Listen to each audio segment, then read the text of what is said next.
It's almost time for the Pepsi Super Bowl halftime show with artists from my generation, such as Dr. Dre, Snoop Dogg, and Eminem, and Mary J. Blige taking center stage. But first, there are earnings from the company paying for the sizzling big game show. PepsiCo is out with better than expected sales and profits for the fourth quarter, despite being hit by inflation. The company sees organic sales rising 6% this year, with core earnings up 8%. Joining us now is PepsiCo Vice Chairman and CFO Hugh Johnston. Hugh, always good to see you. Look, I was just on the call briefly. The earnings call just wrapped, and you talked about you want to protect profit margins this year in this high inflationary environment. What does that mean? Does that mean you're going to have to take more price increases? Yeah, good morning. Great to be with you all as well. Yeah, obviously, look, the whole world is quite inflationary right now. I mean, everyone's talking about it in the media, and obviously consumers are talking about it as well. When we deal with inflation, the first thing we actually look at is how can we drive productivity? How can we make our company more efficient? And as a result of doing some of those moves, we don't have to take as much pricing as we otherwise would.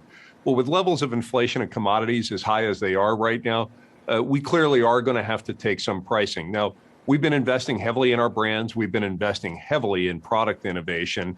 And because the world is a bit of a stressful place, the simple pleasures that our products give people, I think they're generally finding they're worth paying a few pennies more for. So, yeah, you'll see pricing up a bit.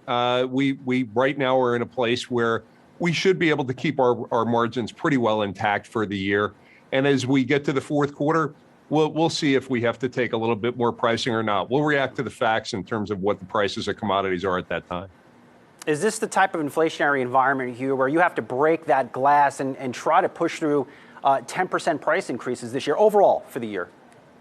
Yeah, it'll likely be high single digits, and it remains to be seen. Based on the inflation that we know of right now, and as you know, we tend to buy commodities out about 9 months.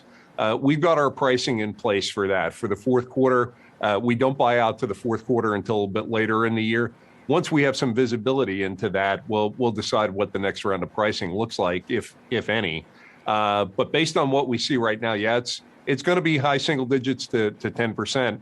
And that is very much a function of the input costs going up as much as they are. Hugh, I know you saw the overall CPI number that we just talked about for January rising 7.5%. I also mentioned that most economists think we are at least going to see a deceleration from here, hopefully, that rate of increase will start to go down. Is that your view as well, that even though some level of increase is going to be sustained, it'll hopefully be a little smaller as the year goes on? It's a great question, and it's one that's always hard to estimate. Obviously, there's economists out there with a wide variety of forecasts. What we do is we build scenario plans around various levels of inflation and then say, okay, if this were to happen, what would we do? The fact is, it is so hard to predict, and that's exactly why we buy commodities ahead by about 9 months, because at least it gives us certainty in terms of the input costs that we have.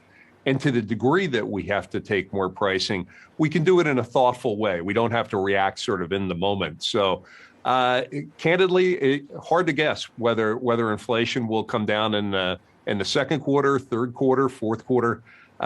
Candidly, supply chains are tight right now, so it remains to be seen. You know, amidst this backdrop of inflation, Hugh, lost in the sauce is your sales are still growing. Now, in the beverage business, quarter over quarter, your sales actually accelerated. What is going on with consumers? How are you seeing them spend differently now compared to a couple months ago? Well, the good news in the beverage business is two things. Number one, we're ubiquitous. We basically exist everywhere. If you're in home, we obviously have products in the large format stores that people tend to take home. If you're out of the home, we are all over the convenience stores and vending channels and the like. If you're going to a restaurant, we've got pretty good market share in restaurants. So what we see as much as anything is, and this sort of occurred at the earlier part of the pandemic, there was really a return of consumers to the big brands. And I think part of that was driven by supply chain. We were available more than perhaps a lot of the smaller ones were. But as those consumers came back, I think they discovered that they like the variety that we provide. They like our ingredients list. They like the product innovation that we've done. And as a result, they've come back and they've stayed. So we're seeing sort of continued demand increases from consumers across all channels because of the fact that they really appreciate the strong brands and they appreciate the product innovation that we've been able to create for them. Hugh, ahead of the Super Bowl, it reminds me to ask what the mix looks like in terms of at-home consumption versus out in the world consumption, and what trends you guys are seeing right now. Yeah, both are actually continuing to grow pretty strongly. This notion of the home as the hub, where it's both a place to live and to some degree for many people a place to work, is a notion that I think is continuing and is likely to continue. I think that that's permanent change that we've seen. The restaurant business and what we call food service business is growing about 30%. And so that piece has come back quite strongly. And then even the convenience store businesses, which sort of gets to a different angle on away from home, growing close to double digits. So we see really across the board behavior toward more consumption of our products. The mix is going to change a little bit based on obviously, how much people are out versus being in their homes. But I think, what we're likely to see is good growth regardless of where consumers go. Hugh, Brian Sozzi is very excited about some kind of Mountain Dew alcohol hybrid. How big is the opportunity for you guys in alcoholic drinks, and what can consumers expect?